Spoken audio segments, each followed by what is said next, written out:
Last time we saw you 10 weeks ago in Brazil was the end of the season. What have you been doing since then? It's a very short winter. I think it comes down to recharging the batteries, restructuring yourself, getting yourself back together, and all preparation for this day. Obviously, nervous times, but certainly eager to see what the car's all about. Give it a short test today, get a bit of an idea, but certainly run it in anger in 4 days' time. And I'm sure, equally with me and all the members of staff at Force India, we'll be wanting to see if the performance is high. A mixed season for you. You had that great result in Singapore and then unfortunately ended with a retirement in Brazil in those really difficult conditions. How would you sum up 2012 as a whole for you? There were some very good positives, and I think that's what you've got to take from it. We had a very good race in Singapore, a 4th place, narrowly missing on a podium, and that's your sights. That's where you've got to set your goals going for the future. We're looking forward to this year. I think we need to raise our game. We need to be more consistent, but certainly we're going to work hard over the next 2 months, I think, to arrive in Melbourne and certainly give ourselves the best opportunity going forward to battle our rivals and then trying to do better than that battle with the rivals that have been a stage in front of us over the last few seasons. Well, Bob Fernley joins us. Bob, we usually have 2 drivers that are launched like this. I have to ask you, where are we with your second driver and when can we expect an announcement? Well, the shareholders obviously are thinking about where the drivers are going to be, but our main objective today is obviously to launch the car and 1 or 2 very important announcements, and obviously Paul is the key person for doing that, so we don't want to confuse the 2 stories. You had a 7th place finish for the team last season. It's not where you wanted to be, but have you been able to identify where you need to improve to beat the likes of your rivals, Sauber, Mercedes? Yeah, I think it's following on what Paul said, really. We started off quite slowly last year.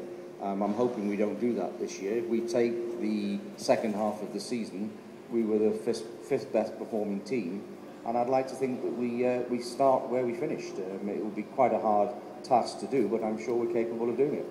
Yes, as you said there, start where you finished, Paul. I mean, you had a great car towards the end of last season. What are your targets this season?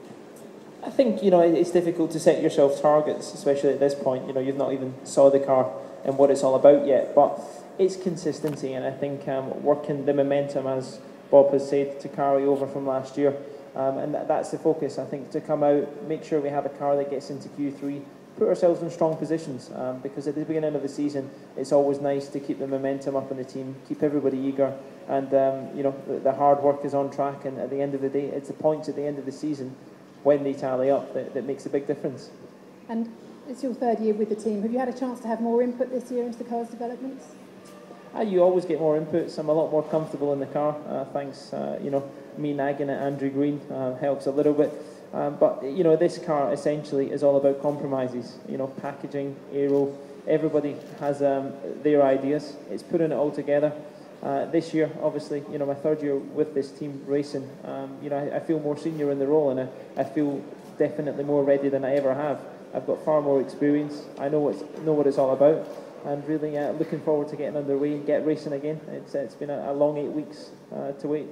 Well, we've kept everyone here waiting long enough this morning, that's for sure. I'm going to step out of the way and let you guys do what you're here to do this morning and unveil the Force India 2013 Challenger for the season. If you'd like to take the wraps off the car, we get our first look at Paul's new office. Paul and Bob unveiling the VJM 06 for the 2013 season. Now, as we I think that deserves a round of applause, don't you? Everyone too intently looking at the car. If I let Paul let you have your photos taken with the car, and Bob, if you'd like to come with me, we'll go and join the man responsible for the VJM 06, and that is Technical Director Andrew Green. Now, Andrew, I have to talk to you about this car this season. Now, last season you said you stopped bringing any major developments to the car sort of mid-season. How has that helped you prepare for this season? Basically what that allowed us to do was have a stable platform for the last part of the season, and that gave us the opportunity to understand the car in a lot more detail, compare it to where we thought it should be, and understand the differences between our modelling, wins on the model and various other models, and the real thing. And that really helped us understand where we should be focusing our attention on this year's car, where the performance gains would be, and that's really where this car has come from. We've heard a lot about how there are only minor regulation changes this year, so what have you been able to do underneath the skin? Quite a lot. I've push the guys quite hard in areas that is outside their comfort zone, and in areas that, yeah, it is under the sin. You can't see it from here. Rear suspension, front suspension, aerodynamics have all been pushed hard.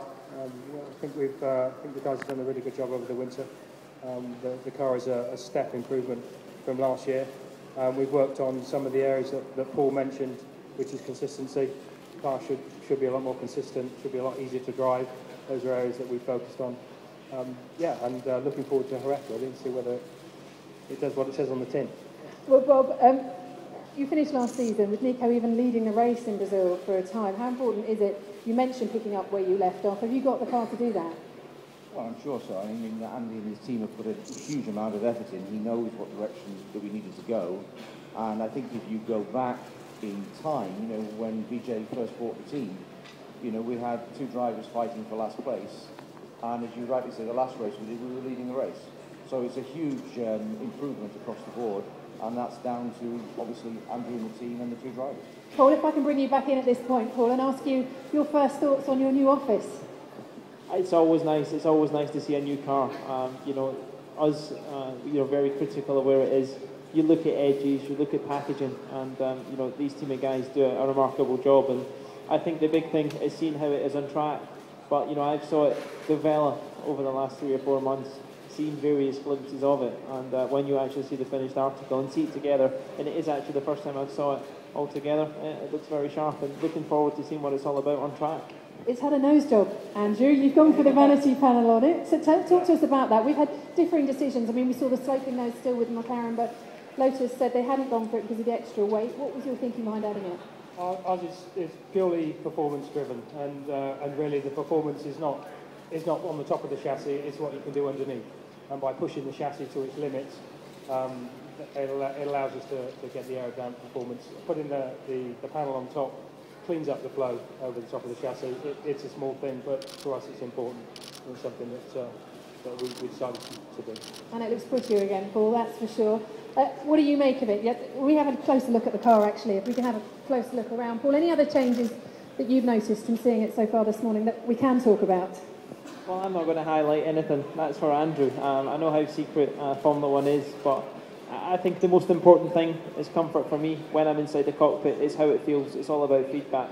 It's all about how you can react with it, how you can get into it, and hopefully with my team of people surrounding me, we can get this car balanced and we can take where we left off last year and have some very good qualifying sessions that pushes us into strong race finishes. Now, the DRS rules have changed in terms of their use, restrictions on use in qualifying. Do you think that's going to help teams like yours? I think ultimately, yes. I mean, I think it's a bit safer, and I think that was the biggest drive, certainly from the driver's side, to make sure the DRS was used for what it was, and that straight line speed for overtaking. It makes the lap a bit more less complicated. Overall, I think it's going to have exactly the same effect. I think everybody will still be able to overtake should their car be faster. But it's early days, and that's what's good about Formula 1. It changes a lot, it moves on, and I think it gives us something different.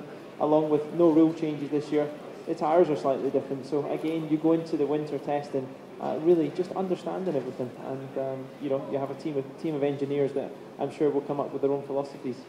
You mentioned the tyres there. They caused all sorts of problems for teams at the start of last season. We saw 7 different winners in the first 7 races. Do you think we'll see that again? I'd like to think so. I like it mixed up. I like it to be difficult. I think we're in a high-pressure environment. That's when we excel ourselves. That's when you see the key people, and key people stand out with their strong ideas. And that's what I'm pushing my team to do. And I think with another year's experience, we can only help that. And I think we as a team understood the tyres very well. We had some great results early on in the year. For instance, Bahrain. We were the only car to do a 2-stop strategy and got a great 6th place out of it when the car probably wasn't at that level yet. Have you had a chance to drive this in the simulator very much? And what are you looking forward to trying on the track? I mean, you will get a chance to drive this later on today. Yeah, I mean, as Andrew said, essentially the cars, it's an evolution of the car from last year. It's not a completely different philosophy. But there's small details. I think when you get it on track, you'll get a proper feel for it. We'll try and simulate as much as we can in the simulator, but the ideal thing is to get it on track, see what it's all about, and then really just slowly but surely get through our testing objectives, get the things that are higher on the list out the way, really understand it, because in not too long we'll be out in qualifying in Melbourne, and that's really when you have to turn the pressure on and make this car perform.